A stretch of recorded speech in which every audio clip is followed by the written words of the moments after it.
Imagina un mundo donde la realidad se desmorona y lo inexplicable acecha en las sombras. Criaturas imposibles, desapariciones sin rastro, señales de otros mundos y maldiciones ancestrales. Este es el iceberg de los misterios mundiales que no conoces. Un abismo de secretos ocultos, teorías inquietantes y fenómenos paranormales que desafían toda lógica. ¿Te atreves a descender a lo desconocido? Hay lugares en el mundo que parecen desafiar las leyes de la realidad, puntos donde la lógica se desmorona y lo desconocido se filtra en nuestra dimensión como un susurro inquietante. Uno de estos enigmas es el llamado vacío de la muerte, un término que ha sido usado por exploradores, científicos y ocultistas para describir regiones donde el espacio parece fragmentarse, donde el tiempo se distorsiona y la propia existencia humana se vuelve frágil e insignificante. No es un lugar único, sino un fenómeno que se repite en distintas partes del mundo, desde los desiertos inhóspitos hasta las profundidades de los océanos, desde antiguos templos olvidados hasta valles envueltos en una niebla espectral. Uno de los casos más documentados ocurrió en la meseta de Tunguska, en Siberia, aunque la explosión de 1908 sigue siendo el misterio más famoso de la región. Existen relatos más perturbadores que hablan de desapariciones inexplicables. Cazadores y nómadas han reportado zonas donde el suelo se siente inestable, donde el aire vibra con una frecuencia apenas perceptible y donde aquellos que se adentran demasiado terminan desorientados, perdiendo toda noción del tiempo. Algunos han regresado días después sin memoria de lo ocurrido, con la piel marcada por extrañas quemaduras y los ojos reflejando un terror inenarrable. Otros simplemente jamás volvieron. El desierto de Namibia es otro de estos puntos malditos. Allí, entre las dunas rojizas y el silencio absoluto, se encuentran los llamados círculos de las hadas, extrañas formaciones en la arena que han desconcertado a científicos durante décadas, pero lo que pocos saben es que en algunas de estas zonas las brújulas dejan de funcionar y el sonido parece extinguirse por completo. Viajeros han reportado entrar en estos espacios y sentir que el mundo se disuelve a su alrededor, como si fueran tragados por una presencia invisible. Quienes han logrado escapar describen la experiencia como haber estado al borde del olvido absoluto, una sensación de haber sido borrados de la realidad por un instante. En el Océano Pacífico, en una región conocida como el Vórtice del Dragón, los barcos han desaparecido sin dejar rastro durante siglos. Similar al famoso Triángulo de las Bermudas, esta área cerca de Japón ha sido testigo de eventos inexplicables. Los registros de antiguos marineros hablan de zonas donde las estrellas en el cielo se desvanecían y el agua se volvía negra como el vacío. Algunas tripulaciones que lograron escapar de la anomalía contaban historias de sombras moviéndose bajo las olas, formas siniestras que parecían emerger del abismo mismo. Pero no es solo en la geografía donde se manifiesta el vacío de la muerte. Hay testimonios de personas que sin explicación alguna han experimentado este fenómeno en lugares cotidianos, en una habitación de hotel, en un ascensor, en un túnel subterráneo. Describen una sensación de suspensión, como si el mundo a su alrededor dejara de tener sustancia, como si hubieran sido arrancados de la realidad por un instante. Algunos incluso aseguran haber visto figuras en los límites de su visión, sombras que no deberían estar allí, observándolos desde la grieta entre lo real y lo imposible. Los ocultistas han tratado de explicar el vacío de la muerte como una falla en el tejido mismo de la existencia. Dicen que hay lugares y momentos donde las dimensiones se rozan, donde la frontera entre lo material y lo desconocido se vuelve permeable. Algunos creen que estas zonas son puertas hacia otras realidades, espacios donde entidades invisibles acechan, esperando la oportunidad de arrastrar a los incautos al otro lado. Se han encontrado referencias en textos antiguos de distintas civilizaciones que parecen describir estos lugares, mencionando brechas en el mundo o umbrales de la nada. Incluso en el ámbito de la ciencia, hay quienes han teorizado que estos fenómenos podrían estar relacionados con alteraciones en el espacio-tiempo, con singularidades cuánticas que, por razones desconocidas, se manifiestan en ciertos puntos del planeta. Algunos físicos han sugerido que lo que las personas experimentan podría ser una interacción con dimensiones paralelas, una breve incursión en un espacio donde las reglas de nuestro universo no se aplican. Sea cual sea la verdad, el vacío de la muerte sigue siendo un misterio aterrador. En la vastedad del mundo hay rincones donde la realidad misma se retuerce, donde aquellos que se aventuran demasiado lejos corren el riesgo de nunca regresar, atrapados para siempre en la frontera entre la existencia y el olvido. Oculta entre los canales de Xochimilco, en Ciudad de México, existe un lugar que parece arrancado de una pesadilla, una pequeña isla donde cientos de muñecas cuelgan de los árboles, desmembradas, cubiertas de moho y con ojos vacíos que parecen seguir a los visitantes. Este rincón macabro es conocido como la Isla de las Muñecas, un sitio envuelto en misterio y que ha despertado incontables leyendas. Pero más allá de la imagen perturbadora que ofrece, la isla carga con una historia oscura, un relato de soledad, culpa y sucesos inexplicables que han convertido este lugar en uno de los más aterradores de México. Todo comenzó con un hombre llamado Julián Santana Barrera, un ermitaño que llegó a la isla en la década de 1950. La historia cuenta que Julián descubrió el cadáver de una niña flotando en los canales cercanos, una visión que lo atormentó desde entonces. Sin embargo, lo más extraño de su relato es que poco después del hallazgo, una muñeca apareció flotando en el agua,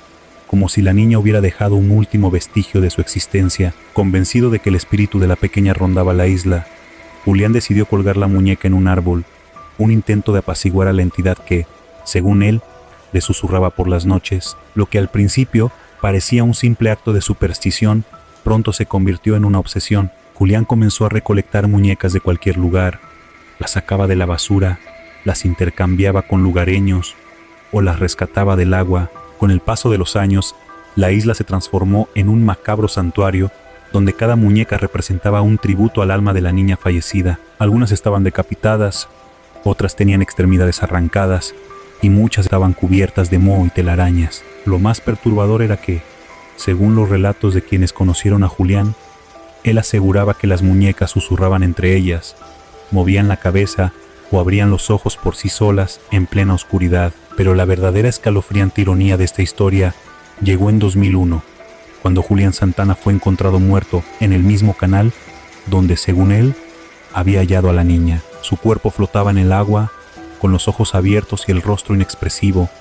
Algunos dicen que fue una coincidencia, que su avanzada edad y la soledad lo hicieron vulnerable. Otros, sin embargo, creen que el espíritu que él intentó apaciguar finalmente reclamó su vida. Desde su muerte, la isla ha seguido siendo un punto de interés para curiosos, investigadores de lo paranormal y turistas en busca de lo inexplicable. Se han reportado eventos extraños, voces susurrantes cuando no hay nadie alrededor, muñecas que parecen moverse solas o cambiar de posición, y sombras que se deslizan entre los árboles. Quienes han pasado la noche en la isla afirman haber sentido una presencia acechante, un frío inusual y la sensación de ser observados. Algunos escépticos creen que todo es resultado de la sugestión, que el ambiente inquietante de la isla juega con la mente de los visitantes, pero hay quienes sostienen que la energía de la niña fallecida, junto con la obsesión de Julián, crearon un vínculo con lo sobrenatural, una puerta algo más allá de nuestra comprensión. Hoy en día, la Isla de las Muñecas sigue en pie,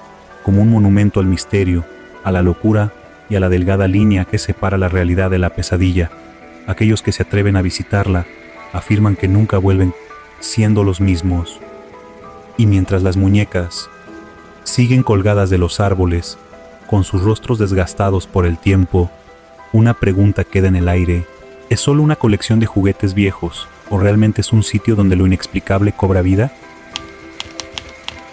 En lo más profundo de un territorio inhóspito, donde el viento silba como un lamento entre las rocas y las sombras parecen moverse con vida propia, existe un lugar que la naturaleza ha reclamado como su dominio. Se le conoce como el Cañón de la Muerte, un paraje tan bello como letal, envuelto en leyendas y desapariciones que desafían toda lógica. Desde tiempos inmemoriales, este sitio ha sido señalado como un punto de acceso a lo desconocido, una grieta en la realidad donde lo inexplicable acecha y reclama a los incautos que se atreven a desafiarlo. Las primeras historias sobre el Cañón de la Muerte se remontan a las tribus indígenas que habitaban la zona siglos atrás. Para ellos, aquel valle no era un simple accidente geográfico, sino una trampa natural donde el aire se volvía pesado y la tierra parecía devorar a quienes osaban caminar sobre ella. Hablaban de espíritus atrapados en las rocas, de sombras que aparecían y desaparecían como si el tiempo se plegara sobre sí mismo. Cazadores y exploradores que se aventuraban en sus profundidades rara vez volvían, y aquellos que lo lograban regresaban con la mirada vacía, como si hubieran dejado una parte de sí mismos en aquel abismo maldito. Con la llegada de los colonos y aventureros en el siglo XIX, el cañón cobró aún más notoriedad. Se convirtió en un punto de paso para viajeros y buscadores de fortuna. Pero algo extraño sucedía con aquellos que intentaban asentarse en sus cercanías. Los caballos se negaban a avanzar, los perros aullaban al viento sin razón aparente, y las noches eran testigos de susurros que parecían provenir de las entrañas de la tierra. Hubo reportes de luces inexplicables flotando en la oscuridad, como faros espectrales guiando a los desprevenidos hacia una muerte segura. Uno de los casos más documentados ocurrió en la década de 1920, cuando un grupo de geólogos decidió explorar el cañón en busca de minerales raros.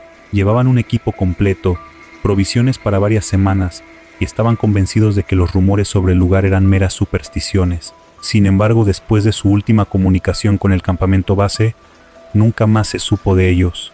Cuando una expedición de rescate descendió en busca de respuestas, encontraron algo aterrador. Sus carpas estaban intactas, sus suministros sin tocar, y su equipo de investigación perfectamente ordenado, pero no había ni rastro de los hombres.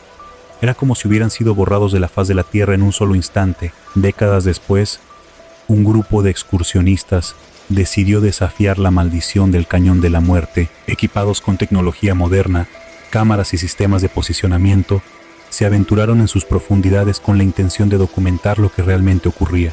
Los primeros días transcurrieron sin incidentes, pero a medida que avanzaban, comenzaron a suceder cosas extrañas. Sus brújulas giraban sin control, las baterías de sus dispositivos se drenaban inexplicablemente, y algunos de ellos comenzaron a escuchar voces que susurraban sus nombres en la brisa. Una noche, uno de los integrantes del grupo desapareció sin dejar rastro. Su tienda de campaña estaba abierta, sus botas junto a la entrada, pero él no estaba en ninguna parte. Horas después, su cuerpo fue encontrado en una grieta profunda del cañón, con una expresión de absoluto terror en el rostro y sin signos de lucha o heridas visibles. La expedición terminó abruptamente y hasta el día de hoy nadie ha podido explicar qué sucedió realmente. Las teorías sobre el Cañón de la Muerte son diversas y perturbadoras. Algunos creen que se trata de un punto de actividad paranormal, donde las almas de los antiguos viajeros aún deambulan en busca de un escape. Hay quienes creen que fuerzas desconocidas, tal vez incluso de origen extraterrestre, han marcado el cañón como un terreno prohibido, utilizando su aislamiento como un laboratorio para experimentos incomprensibles. Pero quizás la teoría más aterradora es la más simple de todas, que el Cañón de la Muerte no es un sitio maldito, sino un depredador en sí mismo, un ente consciente que juega con aquellos que osan desafiarlo, un lugar que observa, acecha y cuando menos lo esperas, devora. Hoy en día, el cañón sigue trayendo a exploradores y curiosos que buscan desentrañar sus secretos. Algunos regresan con historias de ruidos extraños, sensaciones de ser observados y luces que no deberían existir. Otros nunca regresan, y mientras el sol se oculta tras las paredes rocosas de este abismo de pesadilla, una única pregunta queda en el aire: ¿cuántos más tendrán que desaparecer antes de que la humanidad finalmente entienda que hay lugares que no deben ser explorados? En lo profundo del desierto egipcio, donde las arenas esconden los secretos de civilizaciones milenarias, se alzan las tumbas de los faraones, guardianes de un legado envuelto en misticismo y poder. Pero más allá de los tesoros y las inscripciones sagradas, existe algo que ha infundido temor en generaciones de exploradores, arqueólogos y curiosos: la maldición de los faraones, una advertencia que ha traspasado el umbral de la historia para convertirse en un enigma tan fascinante como aterrador. La leyenda de esta maldición se popularizó a principios del siglo XX con el descubrimiento de la tumba de Tutankamón en 1922 por el arqueólogo británico Howard Carter y su mecenas, Lord Carnarvon. Tras años de excavaciones infructuosas en el Valle de los Reyes, el equipo de Carter finalmente desenterró la entrada a la que sería una de las tumbas más intactas jamás halladas. Lo que encontraron en su interior dejó al mundo en estado de asombro: una cámara funeraria repleta de oro, joyas y objetos rituales diseñados para acompañar al joven faraón en su viaje al más allá. Pero entre las inscripciones jeroglíficas que decoraban la tumba, había una advertencia que desató escalofríos: la muerte vendrá en alas veloces para aquellos que perturben el descanso del faraón. Aunque muchos desestimaron estas palabras como parte de la tradición funeraria egipcia, Los eventos que siguieron hicieron que incluso los más escépticos reconsideraran la posibilidad de que una fuerza oscura estuviera en juego. La primera víctima fue Lord Carnarvon. Apenas unos meses después de la apertura de la tumba, el aristócrata británico cayó gravemente enfermo por una infección provocada por la picadura de un mosquito. Su estado se deterioró rápidamente hasta que, el 5 de abril de 1923, falleció en un hotel del Cairo. Lo más inquietante fue que, según testigos, en el mismo instante en que murió, las luces de la ciudad parpadearon y su perro, que estaba en Inglaterra, soltó un aullido desgarrador antes de caer muerto. Pero la tragedia no terminó ahí. A lo largo de los años, al menos una docena de personas relacionadas con la excavación de la tumba de Tutankamón murieron en circunstancias misteriosas. Arthur Mace, otro miembro del equipo de Carter, sufrió un colapso repentino y murió sin explicación. Aubrey Herbert, hermanastro de Carnarvon, quedó completamente ciego poco después de visitar la tumba y falleció poco después tras un fallido procedimiento médico. Richard Bethel, secretario personal de Carter, fue hallado muerto en su casa de Londres, aparentemente asfixiado en su cama, y su padre, Lord Westbury, se arrojó al vacío desde el 7º piso de un edificio, dejando una nota en la que advertía sobre la maldición de los faraones. A medida que estas muertes se acumulaban, la leyenda de la maldición se fortalecía. Los periódicos de la época aprovecharon la histeria colectiva y difundieron historias sobre fuerzas invisibles y guardianes espirituales que castigaban a quienes osaban perturbar el descanso eterno de los reyes egipcios. Se decía que algunos visitantes de la tumba sentían una opresión en el pecho, veían sombras moverse en los pasillos oscuros y escuchaban susurros en una lengua olvidada. Pero, ¿qué había realmente detrás de la maldición?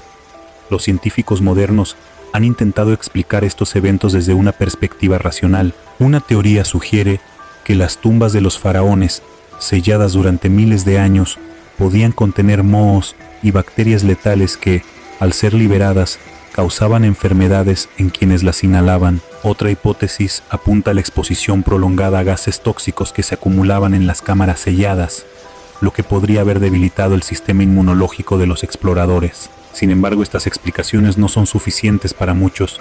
Existen detalles inquietantes que desafían cualquier análisis lógico. Por ejemplo, se dice que cuando se examinó el cuerpo de Tutankamón en 1968, se descubrió que su tórax había sido destrozado por una fuerza desconocida y que su corazón había desaparecido, algo inusual en la práctica de la momificación egipcia.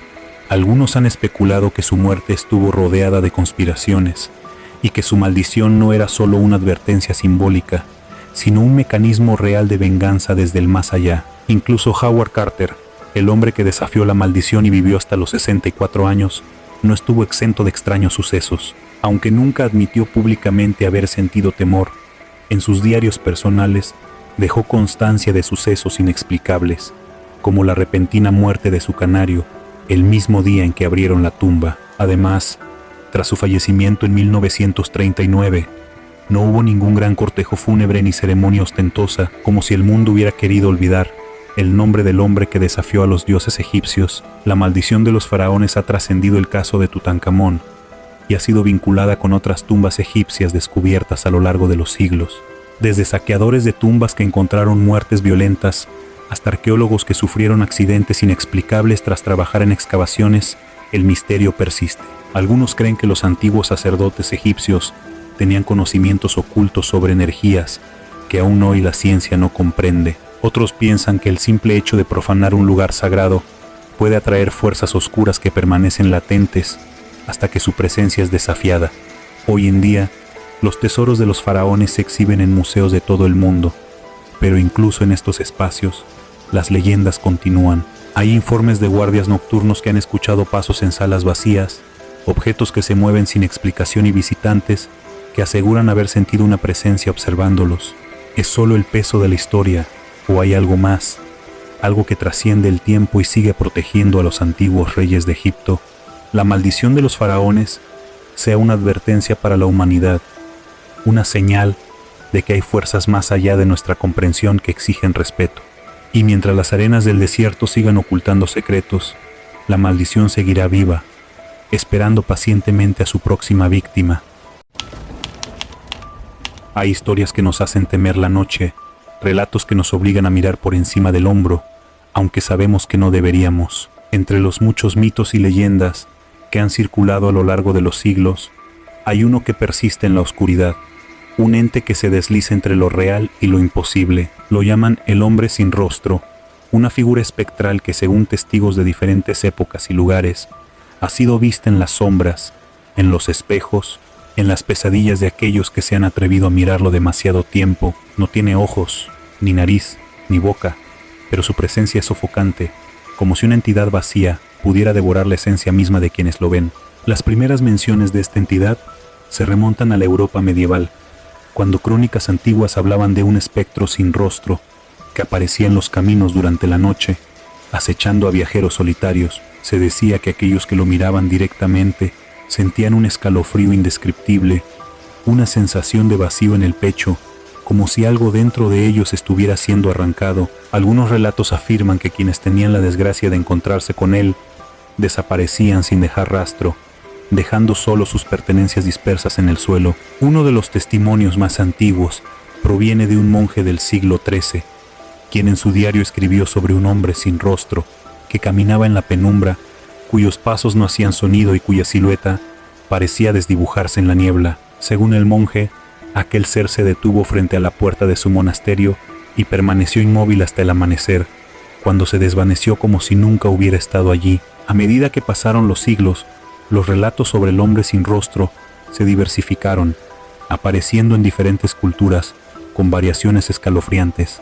En Japón se hablaba de los Noperabó, seres que aparentaban ser personas normales hasta que de repente sus facciones desaparecían, dejando un vacío liso donde debería estar su rostro. En la tradición inglesa, algunos hablaban de un hombre de traje negro que aparecía en los callejones oscuros y que, al acercarse lo suficiente, revelaba su falta de rostro antes de desvanecerse en el aire. Pero fue en el siglo XX cuando esta figura espectral comenzó a manifestarse de formas aún más inquietantes. Durante la Segunda Guerra Mundial, varios soldados reportaron encuentros con un hombre sin rostro en trincheras y bosques oscuros. Algunos afirmaron haberlo visto entre la niebla, observándolo sin ojos, haciéndolo sentir un miedo profundo y irracional. Otros aseguraban que aquellos que lo veían terminaban perdiendo la razón, cayendo en un estado de histeria o depresión inexplicable. Uno de los casos más perturbadores ocurrió en la década de 1950, en una pequeña ciudad de Estados Unidos. Una mujer llamada Eleanor Parker desapareció sin dejar rastro tras contarle a sus amigos que había visto a un hombre sin rostro observándola desde la ventana de su casa. No había signos de violencia en su hogar, no había indicios de que hubiera empacado sus cosas, ni señales de un allanamiento. Simplemente se desvaneció. La policía nunca encontró pistas, pero los vecinos juraban haber visto una figura oscura merodeando la casa la noche de su desaparición.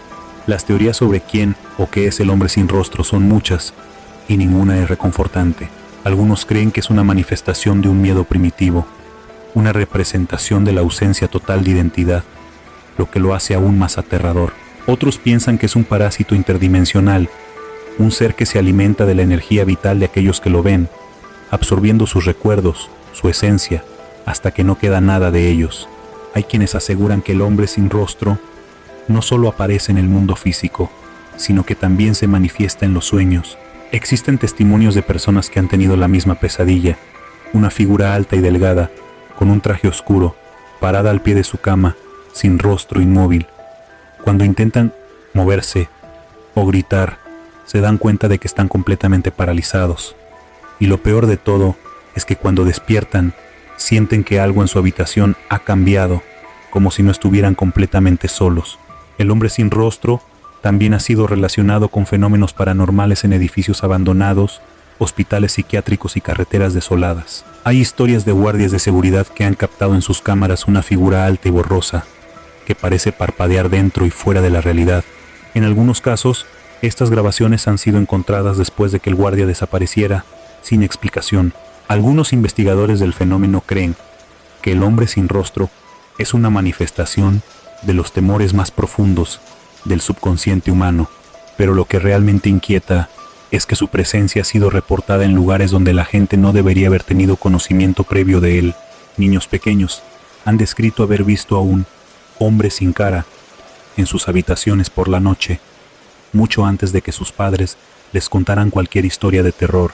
Testigos en distintos continentes han relatado la misma figura, el mismo vacío inexplicable donde debería haber un rostro. Es una entidad real que acecha en las sombras.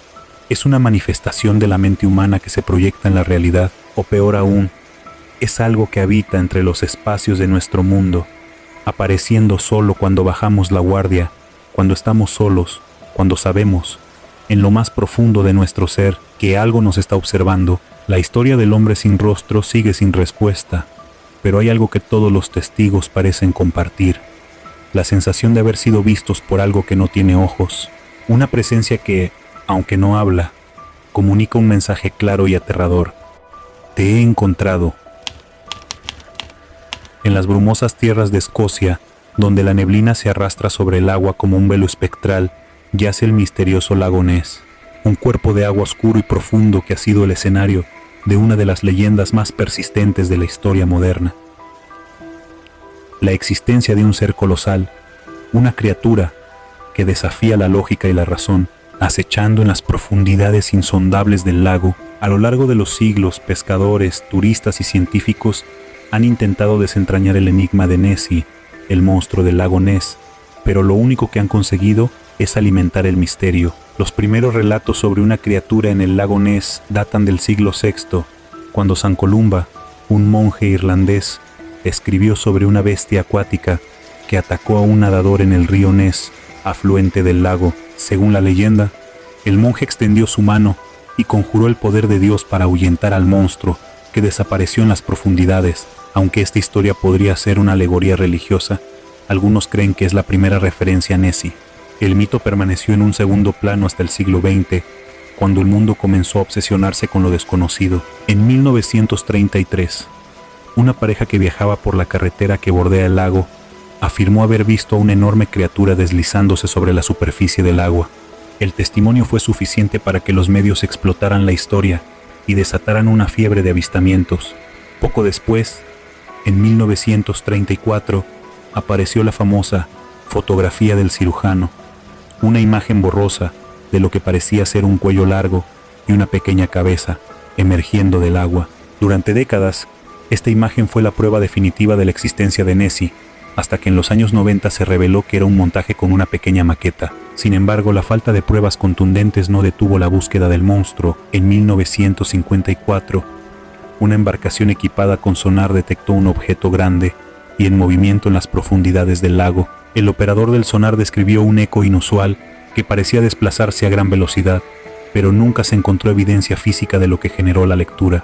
En la década de 1970, el Dr. Robert Rines, un investigador apasionado por el misterio, organizó varias expediciones con equipos de sonar y cámaras submarinas. En 1972, capturó una imagen submarina que parecía mostrar una gran aleta en las oscuras aguas del lago. Aunque la imagen era borrosa y de mala calidad, avivó la teoría de que el lago Ness podría ser el hogar de un animal prehistórico. Algunos sugirieron que Nessie podría ser un plesiosaurio, un reptil marino que se creía extinto desde hace millones de años. La idea era fascinante, pero geológicamente improbable, ya que el lago se formó tras la última edad de hielo, mucho después de la desaparición de los plesiosaurios. Otra teoría sugiere que Nessie podría ser una anguila gigante, ya que el lago alberga una gran población de estos animales. Un estudio reciente con análisis de ADN ambiental descartó la presencia de grandes reptiles en el lago, pero detectó una gran cantidad de ADN de anguila, lo que sugiere que algunas podrían haber alcanzado un tamaño extraordinario. A pesar de los esfuerzos científicos por desacreditar la existencia del monstruo, los avistamientos continúan. En 2007, un hombre llamado Gordon Holmes grabó un video que mostraba una silueta oscura moviéndose a gran velocidad bajo el agua. Aunque algunos expertos argumentaron que podría tratarse de una nutria o un tronco, otros señalaron que la velocidad y el tamaño de la figura no coincidían con ninguna criatura conocida. El lago Ness no es el único lugar del mundo con historias de monstruos acuáticos. Desde el lago Champlain, en Estados Unidos, hasta el lago Okanagan, en Canadá, existen relatos de bestias similares que acechan en las aguas profundas. Algunos criptozoólogos creen que podrían ser supervivientes de especies desconocidas, ocultas en las vastas y poco exploradas profundidades de los lagos. Pero hay algo inquietante en el misterio de Nessie. No se trata solo de un monstruo en el agua, sino de una sombra que acecha en el inconsciente colectivo, un símbolo de lo desconocido que nos atrae y aterra al mismo tiempo. Tal vez, más que un animal real, Nessie es una manifestación de nuestro deseo de creer en lo imposible, de imaginar que en algún rincón del mundo aún existen criaturas que desafían la lógica y escapan a nuestra comprensión. Y así, cada año, turistas y exploradores llegan al lago Ness con la esperanza de ver algo más que la superficie del agua agitándose con el viento. Con cámaras listas y sonares encendidos, buscan una silueta, un movimiento, un eco en la profundidad que les diga que la leyenda sigue viva. Tal vez Nessie nunca se revele por completo, tal vez solo existe en los márgenes de nuestra percepción, pero mientras haya quienes miren el lago con ojos expectantes, la sombra en el agua seguirá moviéndose, esquiva y eterna, alimentando uno de los misterios más fascinantes del mundo.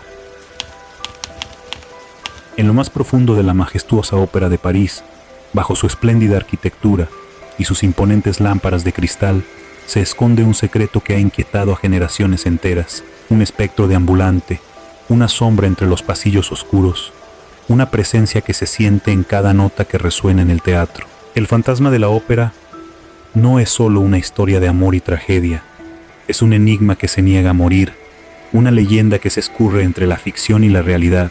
La historia del fantasma de la ópera fue inmortalizada por Gaston Leroux en su novela de 1910, una obra que mezcló hechos reales con un toque de terror y misterio, pero lo que pocos saben es que, más allá de la ficción, existieron rumores de una presencia real que habitaba las entrañas del teatro. Los empleados de la Ópera Garnier, incluso antes de la publicación del libro, susurraban sobre una figura vestida de negro que deambulaba por los pasillos a altas horas de la noche, un hombre con un rostro desfigurado que se ocultaba en los subterráneos del edificio. Uno de los hechos más intrigantes que alimentó la leyenda fue el famoso accidente de la lámpara de araña. En 1896, durante una función abarrotada, el enorme candelabro del teatro se desplomó sobre la multitud, matando a una mujer e hiriendo a varias personas. La versión oficial atribuyó la tragedia a un fallo en la estructura, pero muchos trabajadores del teatro insistieron en que había sido obra del fantasma, una venganza por algún agravio desconocido. Se decía que el espectro tenía control sobre los mecanismos del teatro y que podía manipularlos a voluntad, desatando el caos cuando se sentía traicionado. Bajo la Ópera de París existe un lago subterráneo, una cavidad oscura y silenciosa que ha despertado todo tipo de especulaciones. Se cree que en este laberinto de túneles y aguas estancadas habitó un hombre misterioso, alguien que, como el personaje de Leroux, huía del mundo exterior y encontró refugio en la soledad de la oscuridad. Durante las obras de construcción del teatro, en el siglo XIX, los obreros reportaron haber escuchado sonidos extraños provenientes de las profundidades, ecos, susurros, incluso gritos que parecían venir de algún rincón inaccesible.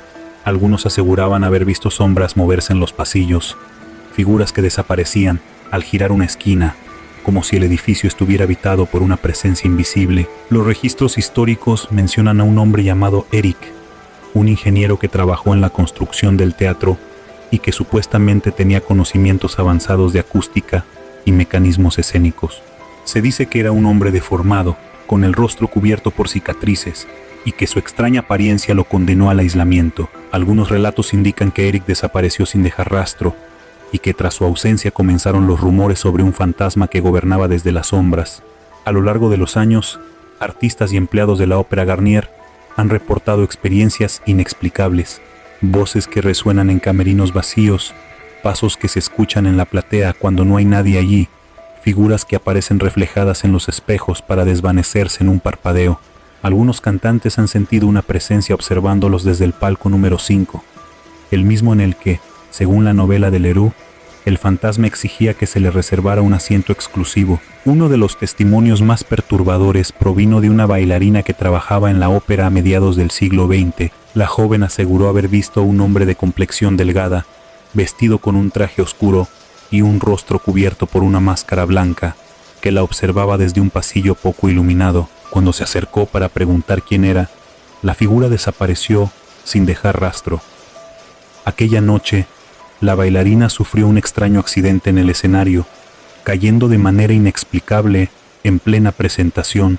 Los rumores en los camerinos decían que el fantasma no aceptaba que se dudara de su existencia. Los investigadores del fenómeno han propuesto diversas teorías. Algunos creen que la leyenda del fantasma de la ópera es una combinación de hechos reales y la necesidad de dotar de misticismo a un teatro que ha sido testigo de innumerables tragedias y pasiones. Otros piensan que la Ópera de París, con su vasta historia y sus intrincados pasadizos, es un imán para lo sobrenatural, un lugar donde la energía de los artistas y espectadores se ha acumulado durante siglos, manifestándose en formas inexplicables.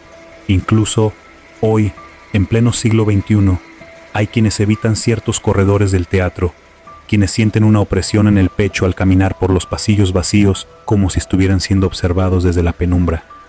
En noches de luna llena, cuando la ópera está cerrada y el silencio reina en el colosal edificio, algunos aseguran escuchar el eco lejano de una melodía, una canción triste que parece emanar de las profundidades del teatro, como si el fantasma aún vagara por allí, condenado a existir en el umbral entre la realidad y el mito. Tal vez nunca sepamos la verdad detrás del fantasma de la ópera. Tal vez sea solo un cuento nacido del miedo y la fascinación por lo desconocido, pero en cada función, en cada rincón de la Ópera Garnier, la sombra de su presencia persiste, recordándonos que algunas leyendas nunca mueren, solo aguardan en la oscuridad. Ahora lo sabes, pero la pregunta es, ¿podrás dormir tranquilo esta noche? Si este viaje te dejó con más preguntas que respuestas, suscríbete y activa las notificaciones.